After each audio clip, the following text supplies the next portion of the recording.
I'm Margaret Brennan in Washington, and this week on Face the Nation, as Trump 2.0 nears the 100-day mark, what do Americans think of the job he's doing? It's been 98 days of an unrelenting avalanche of change that's turned Washington upside down and rankled even our closest international allies. As the impact of those changes are now being felt from coast to coast, what kind of progress report is America giving President Trump on the issues that got him elected, like the economy, inflation, immigration, and border security? We'll check in with the first-term head of Trump's National Economic Council, Gary Cohn, and the administration's point person on immigration, border czar Tom Homan. New Hampshire Democratic Senator Jeanne Shaheen will also be here. Plus, what about Trump's campaign promise to end the war in Ukraine on day one? Mr. Trump has been pushing hard for a ceasefire, but he's frustrated with the pace of negotiations and the parties involved. In a rare interview, we talked with Russian Foreign Minister Sergey Lavrov. Why should the U.S. believe Russia is serious about ending the war? Who gave us some insights from the Kremlin. I read President Trump's book, The Art to Make a Deal, and he doesn't advise to disclose information before it's time. It's all just ahead on Face the Nation.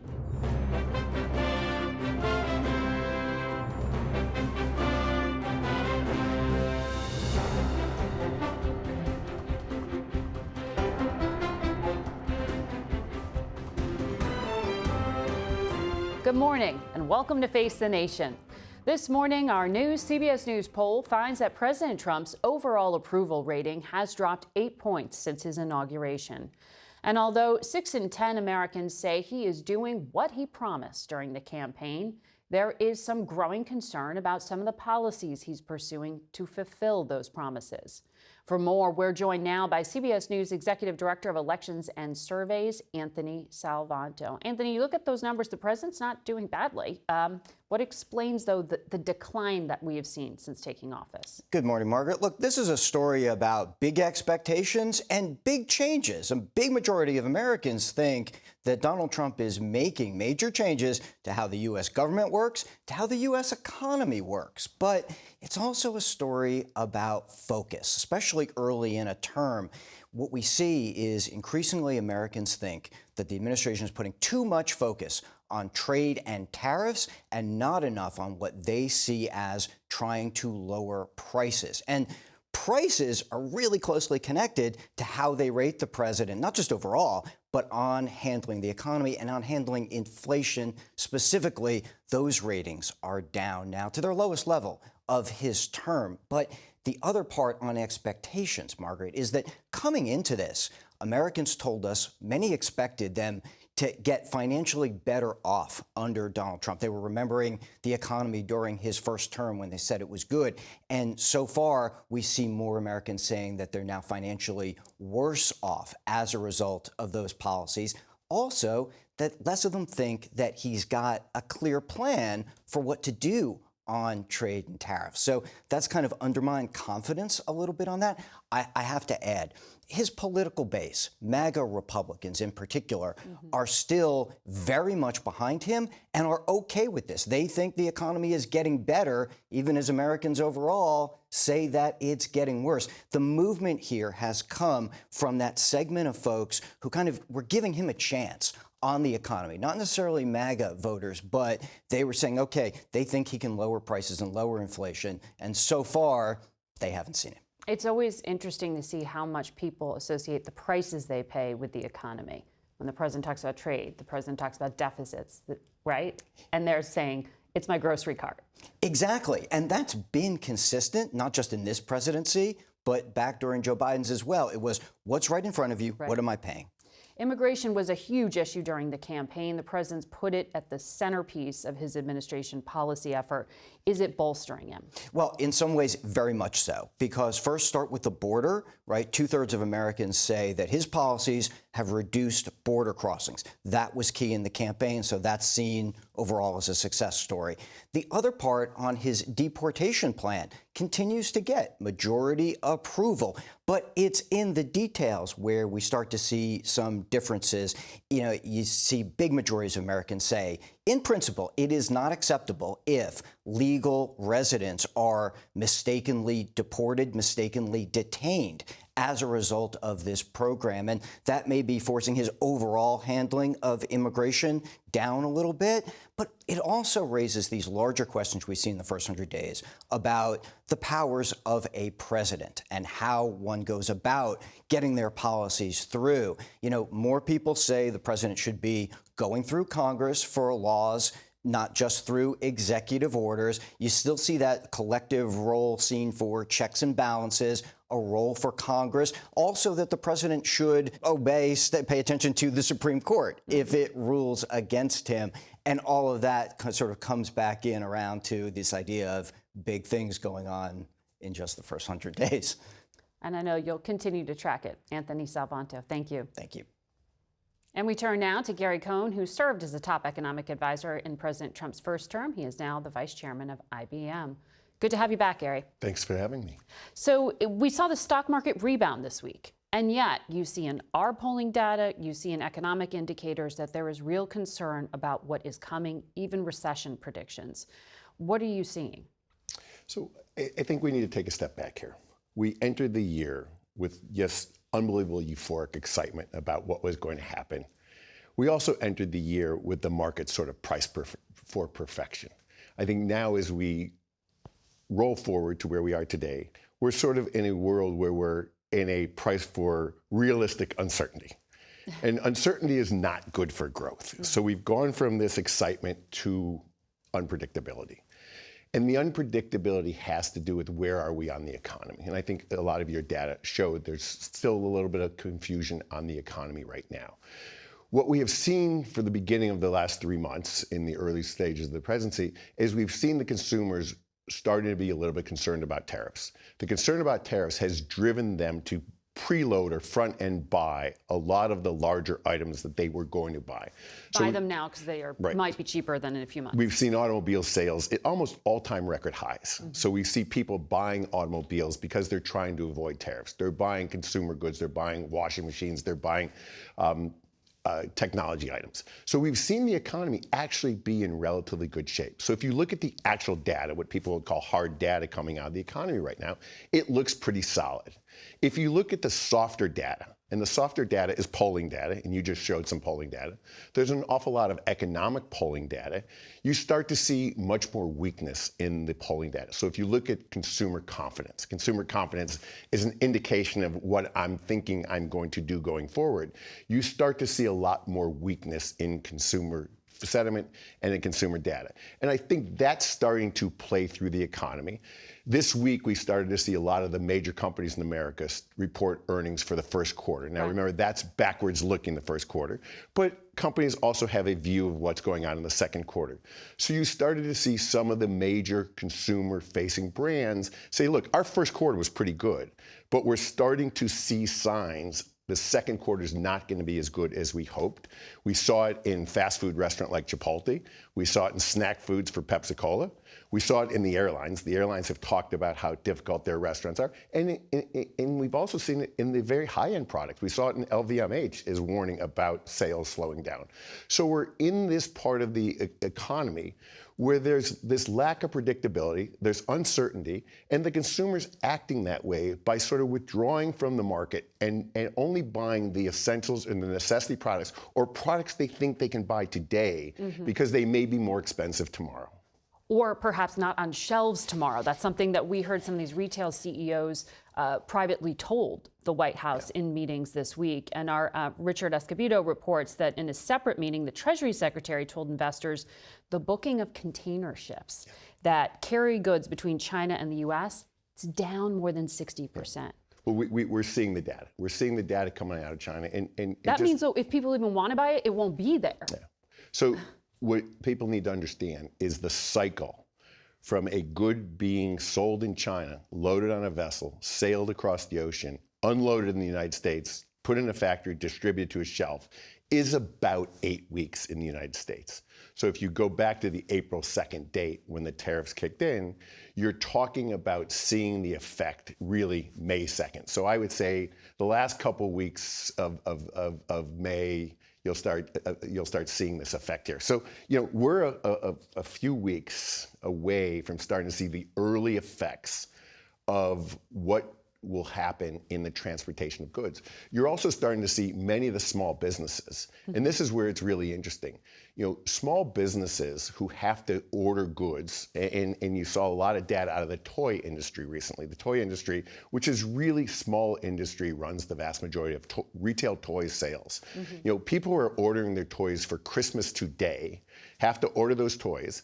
Those toys are now coming with a massive 145% tariff. The vast majority of small business toy stores cannot order toys today because they cannot afford the 145% tariff. So they're making a conscientious decision. Right. They're either going out of business or they're just going to wait and see what happens. So you're right, the lag effect of getting goods to this country will not be felt for another 2 to 4 weeks. And there are no active trade negotiations underway, according to the Treasury Secretary. There may be contact between the U.S. and China, but that's not going to be a quick fix, right? That said, the Treasury Secretary did acknowledge this week that the relationship between China and the United States is unsustainable. And I think we have to acknowledge that. He said the trade war, right? He did say that. He pumped the brakes on that. He did. But at the end of the day, the trading issue really has started for better to coalesce around the China issue. I think we're all starting to realize that the country we're most dependent upon in the United States and for our shelves and what we would miss the most would be what comes out of China. We knew that. We've always known that. We've always known that. But you told President Trump that during the first term. We've known it. But the fact that the Treasury Secretary is acknowledging that we are in an unsustainable situation and we have to start negotiating with the Chinese is very important. They also have to say, we're ready to talk, and they haven't yet. In fact, the Chinese seem to be really holding the line on this so far. But I also want to ask you about what President Trump has said, because when you're talking about what's coming down the line, he's indicated that it could be up to the Fed, the Federal Reserve, to cut interest rates to sort of make up for what happened. He did pull back on his threat to fire the Fed chair. Do you think there is an interest rate cut that's necessary? So I think the Fed is doing exactly what they were empowered to do. The Fed is an independent agency with a dual mandate. And their dual mandate, very simply stated, is full employment on one side and stable prices. And their definition of stable prices is an inflation rate at or around 2%. They are in a position right now where they're basically at full employment, inflation at about 2.4%. So they're basically saying, we have done our job right now. So there is, in essence, really no reason for us to take action at this moment. And on top of that, we have this unpredictable economy. We have this potential instability. We know that the Customs and Border Patrol is starting to collect more and more tariff money every day. We know that those costs have to feed through the economic system. We predict that will be inflationary, even if it's just a one-time price shock. So there are those that say, look, it is a one-time price shock, it's not inflationary. But the one time you move prices up, if you're not moving wages up commensurate with the one-time price move, every American's losing purchasing power. So if you have a fixed price wage, but the cost of goods goes up once, you can purchase less. So on that point, the president also says, you may pay more here, right? But I got you on the tax cuts. In fact, he tweeted, when tariffs cut in, just this morning he said this, many people's income taxes will be reduced or eliminated, and he's going to focus on those making less than $200,000 a year. This is not going to get done by Memorial Day, is it? Look, I don't know. That would be very fast for it to get done.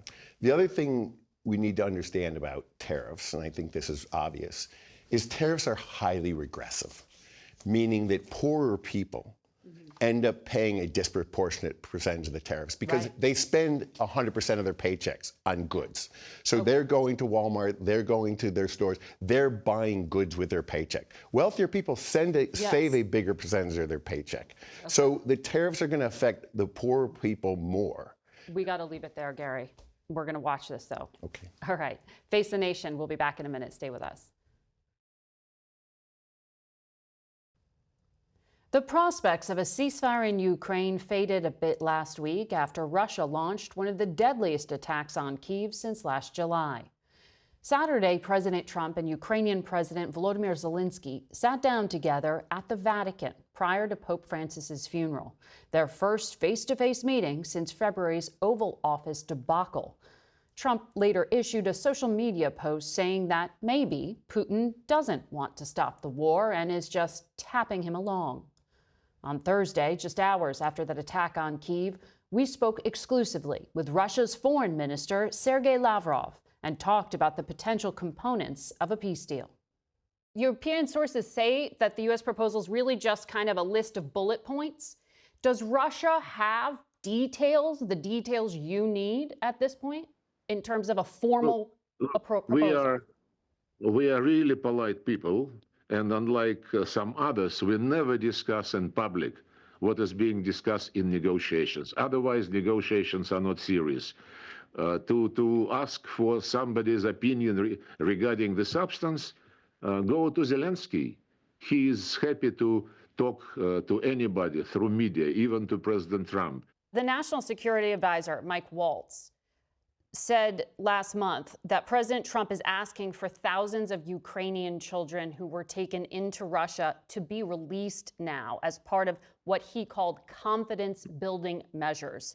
What steps has Russia taken to meet Mr. Trump's request? Look, long before the request coming from Washington, we have been addressing the issue of the fate of the kids who, during the conflict, found themselves outside their homes, outside their families. Most of these kids were attending what you call it, the place where people without parents. Orphanage. Orphanage. And as soon as, and we announce whatever details we have about those kids, and as soon as the parents or other relevant relatives make themselves available, they're getting the kids back. This has been the process for the last almost 3 years between the ombudsman of Russia and Ukraine. So there's no new release of thousands of Ukrainian children at the request of President Trump? No, nobody knows why some experts advise the president about thousands of Ukrainian children. Every now and then, once in 2-3 months, we organize exchanges with Ukrainians with the help of Qatar, Saudi Arabia, United Arab Emirates, who do not, make any noise about what they're doing. They just do something which we are participating in a very constructive manner, bringing kids back to their parents or relatives. Do you take President Trump at his word when he says if Russia is unable to make a deal on ending the bloodshed in Ukraine, he'll put secondary tariffs, I think he means sanctions there, on oil coming out of Russia? Or do you think that at this point, the relationship between Russia and America has been rebuilt and that won't happen? Well, I cannot comment on what you think President Trump meant when he said something. What do you think he meant when he said secondary tariffs on oil coming out of Russia? Well, we hear many things coming from President Trump. President Trump said that he's sick and tired of the situation in this settlement. And President Trump has his own proposals and has his own style in mentioning those proposals in his public speeches. We concentrate, as I said, on the real negotiations which President Trump supports and instructed his people to continue to engage in these negotiations. Broadly speaking, when you look at what's happening in the battle space in Ukraine right now, analysts say about 18% of Ukrainian territory is under the control of Russian forces. U.S. intelligence says battlefield trends are in Russia's favor. So if that's the case, why should the U.S. believe Russia is serious about ending the war if everything is in your favor?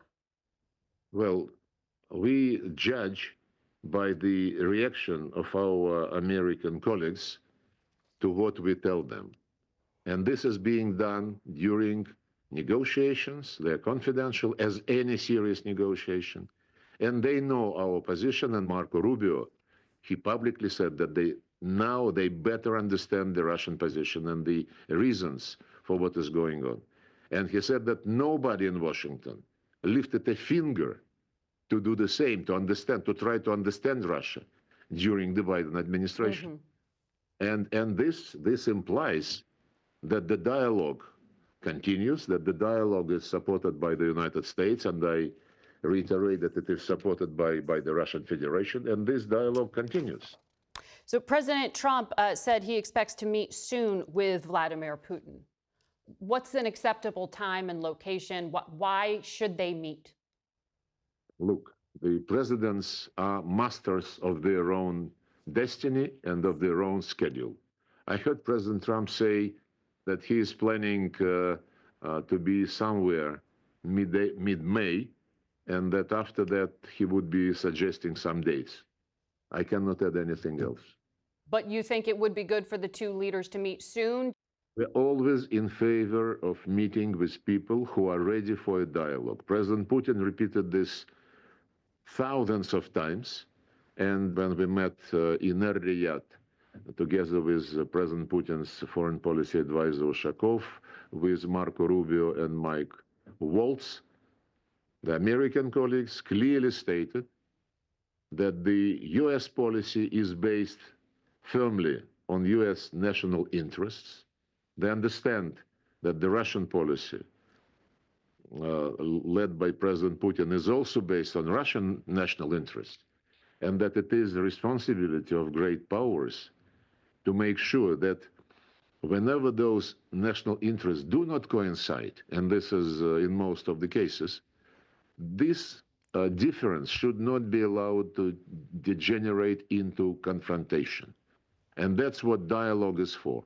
But they also added that when the national interests of two countries or of more countries coincide, it would be stupid to miss an opportunity to translate this coincidence into some material, mutually beneficial projects. And this is absolutely our position.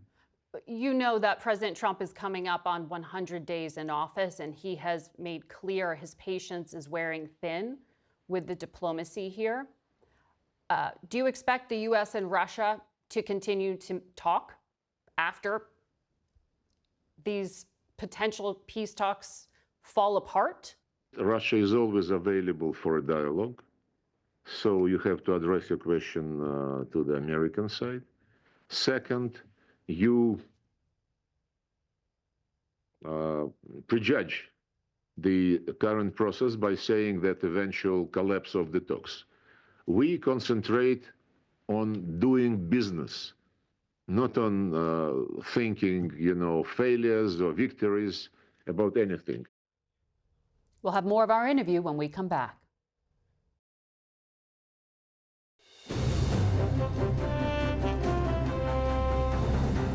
Welcome back to Face the Nation. We return to our conversation from Thursday with Russia's Foreign Minister Sergey Lavrov. Others in the Russian government have proposed that the U.S. and Russia could work together in the Arctic. Are there specific areas of discussion for cooperating right now?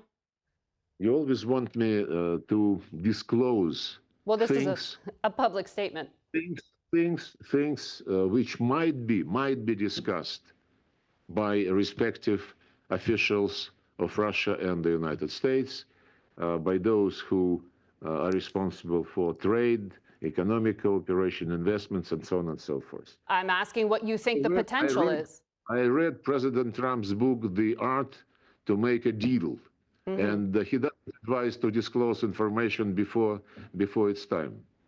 Respectfully, President Trump speaks quite a lot about the things he would like to do with Russia and opportunities to work together. I understand you don't want to.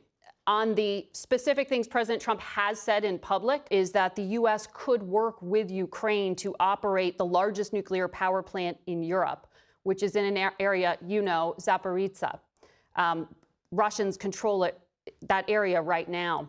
Do you agree with President Trump's public statements that the best security would be for the U.S. and Ukraine to operate that together? No, we never received such an offer. And if we do, we would explain that the power station, Zaporozhye nuclear power station, is run by the Russian Federation state corporation called Rosatom. It is being under monitoring of the IAEA personnel permanently located on the site. And if not for the Ukrainian regular attempts to attack the station and to create a nuclear disaster for Europe and for Ukraine as well, the safety requirements are fully implemented, and it is in very good hands. So that's a no. No, I don't think any change is conceivable. Okay, because that was in a public statement from the White House to the media. We as I said, we did not receive any proposal which would be specific. I just want to be abundantly clear, because that is also widely reported to be in the U.S. proposal currently on the table. Why don't you ask me about President Trump's position on Crimea? You liked what President Trump said about Crimea when he said that it had been under Russian control since 2014? It's not about liking or disliking. It's about the fact that he said the truth. President Trump said Crimea is not even being discussed right now. Yes, because this is a done deal. You mean Russia occupies and controls and will not negotiate the future of Crimea? Is that what you're saying? Russia do not negotiate its own territory. Back in January, Russia signed a deal with Iran to become a strategic partner. Would Russia be willing to sever that relationship at the request of the U.S. if it meant better relations with America? There was never any request like this, and we welcome the process which was initiated between the United States and Iran. Would you keep Iran's enriched nuclear material that they've made in the past few years? Is that an offer to the U.S.? We are not putting our nose in negotiations between two countries, one of which is not Russia. We welcome the dialogue between the U.S. and Iran. We would be certainly ready to help if both parties believe this is going to be useful, and they know that we are ready. I want to ask you quickly about nuclear weapons, because Russia is such a nuclear powerhouse. According to U.S. intelligence, Russia is developing a new satellite meant to carry a nuclear weapon, which would knock out other satellites and devastate the U.S. if it's used. That's in publicly published material. Does Russia intend to violate past treaties and actually put a nuclear weapon in space? Well, before asking this question, you have to check whether this is true or not. This is what U.S. intelligence says. U.S. intelligence, I was listening to President Trump about his views of what is the list of achievements of U.S. intelligence, and I have my own facts on which I rely. We have been promoting for many years in the United Nations a resolution prohibiting putting any nuclear weapons into outer space. The country which is categorically against it is the United States. Are you saying the Trump administration's intelligence community findings are incorrect in regard to Russia developing a new satellite meant to carry a nuclear weapon? We denied those allegations. I cannot comment about the validity of the intelligence reports, as I told you. We never received any facts which would confirm the allegations. Do you have any interest in arms control talks with the United States, with the Trump administration? If the United States is willing to get back to this track, we would see what are the conditions under which this might be possible.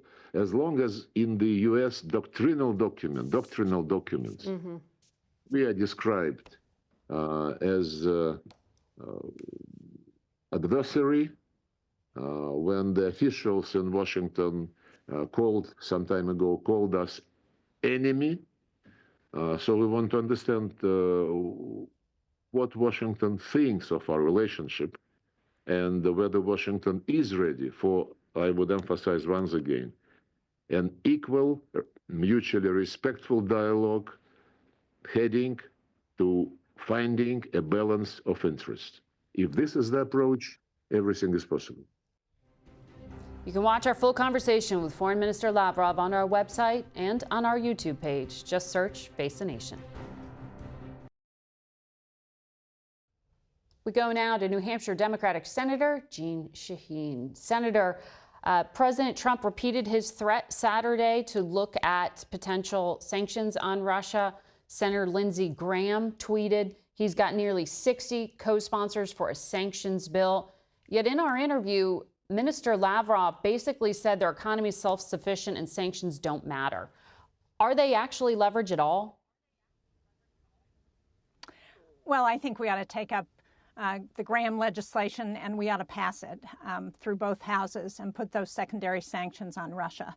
And the fact is, I've been watching Minister Lavrov for 16 years since I've been in the Senate, and he is very adept at talking a lot and saying nothing. And in that interview, as we know, he refused to acknowledge Russia's aggression into Ukraine. He refused to acknowledge that it's Russia that's firing on the Zaporizhzhia nuclear power plant, not the Ukrainians. He refused to acknowledge the children from Ukraine who have been disappeared into Russia, kidnapped there.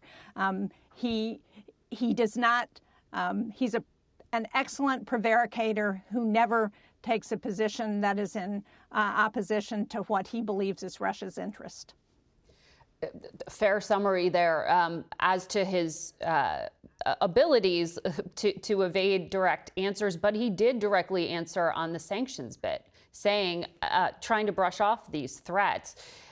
Given the vote count, do you think that you could actually get this to be veto-proof, that you could force President Trump to put these sanctions on Russia and get congressional leadership to actually allow you to vote in the first place?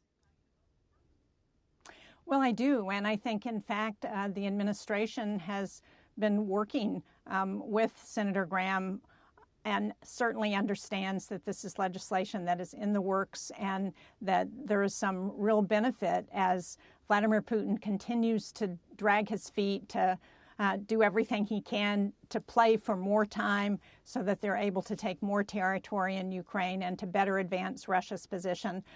This is something that can help slow them down.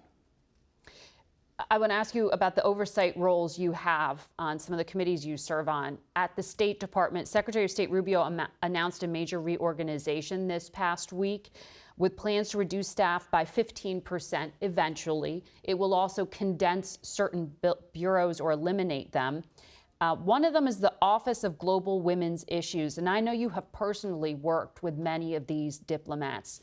Can Rubio just eliminate it with the stroke of a pen? Well, I noticed that one of the things in your polling that people were not happy about was the actions by the administration without oversight and advise and consent from Congress. And this is what this administration is talking about, what Secretary of State Rubio is talking about. They're talking about going in, making these changes without really consulting with Congress. The reason we have an Office of Global Women's Issues is because what we know about foreign policy is that those countries that have women who are empowered are more stable. We know that women give back more to their communities, to their countries, to their families than men do. And there's a good reason why we have an Office of Global Women's Issues, because it helps us as we think about our foreign policy. And it's been one of the advantages that the United States has had over our adversaries like China and Russia and Iran. And it had previously received support from the president's daughter, Ivanka Trump, who I know you worked with during that first administration. I worked very closely with Ivanka, and she was very supportive of the Office of Global Women's Issues. We'll watch what happens to it. I need to ask you about Armed Services, a committee in which you also serve.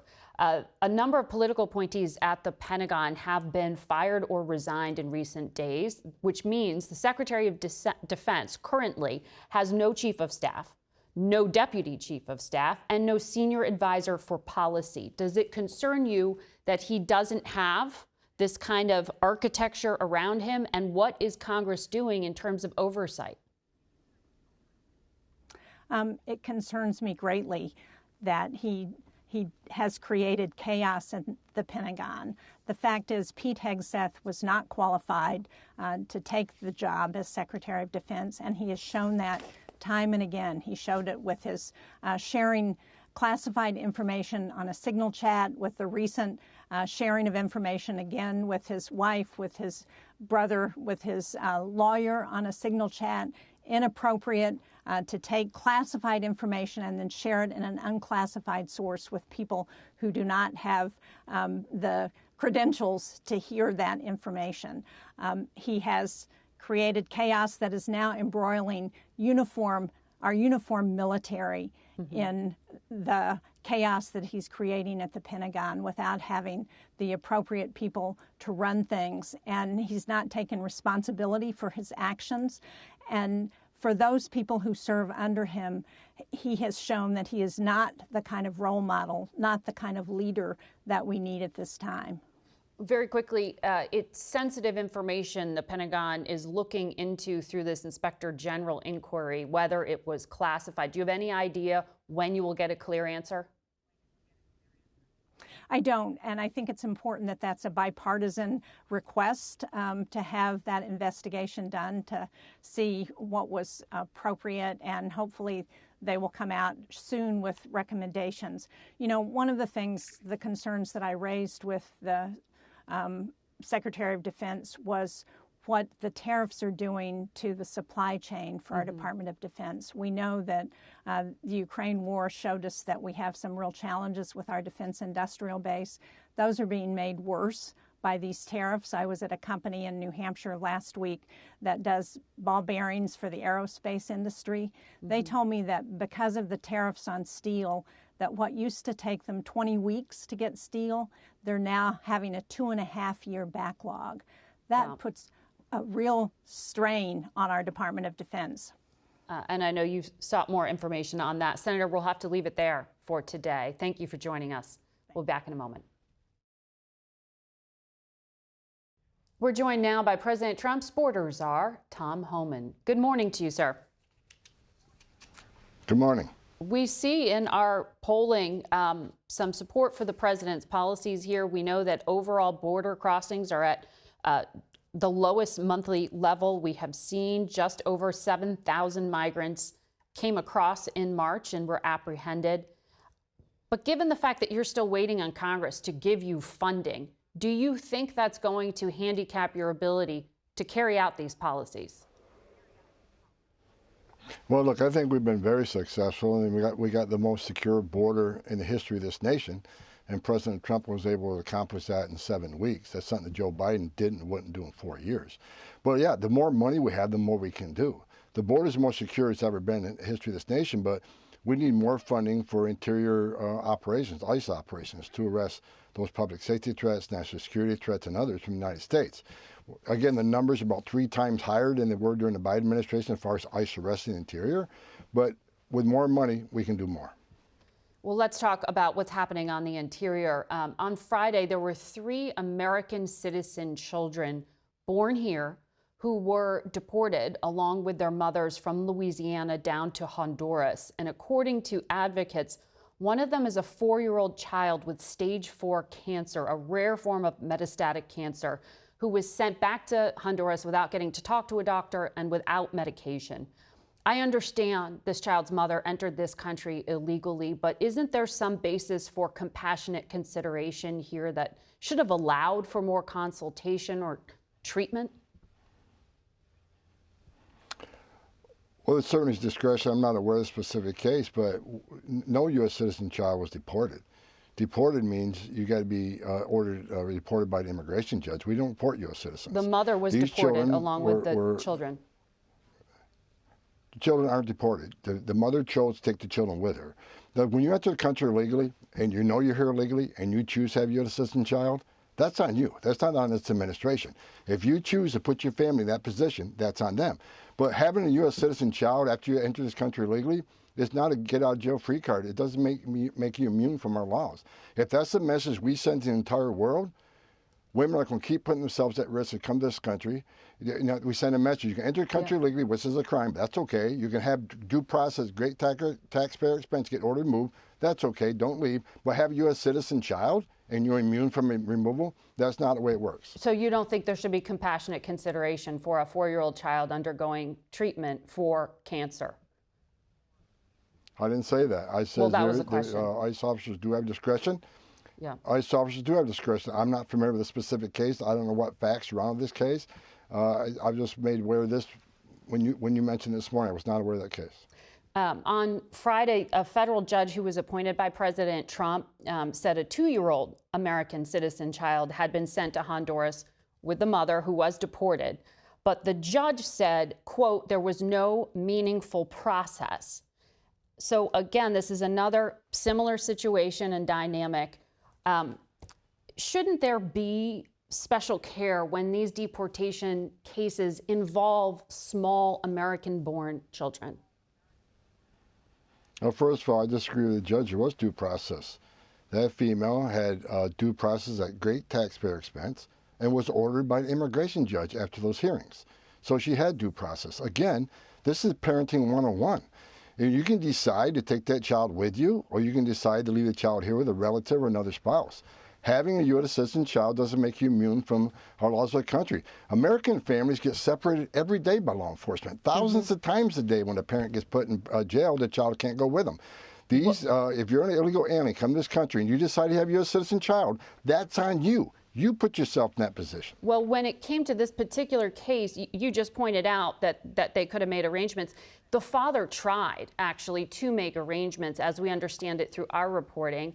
But he and the mother, who were separated since she was in detention after showing up for her appointment, was only allowed a very brief phone call. The father tried to petition to get the child handed over to an American citizen relative. So the mother had to make this decision and took the child with her. It just seems like there could be some more time frame here around due process allowed. That's what the judge is saying there should have been more of a process here.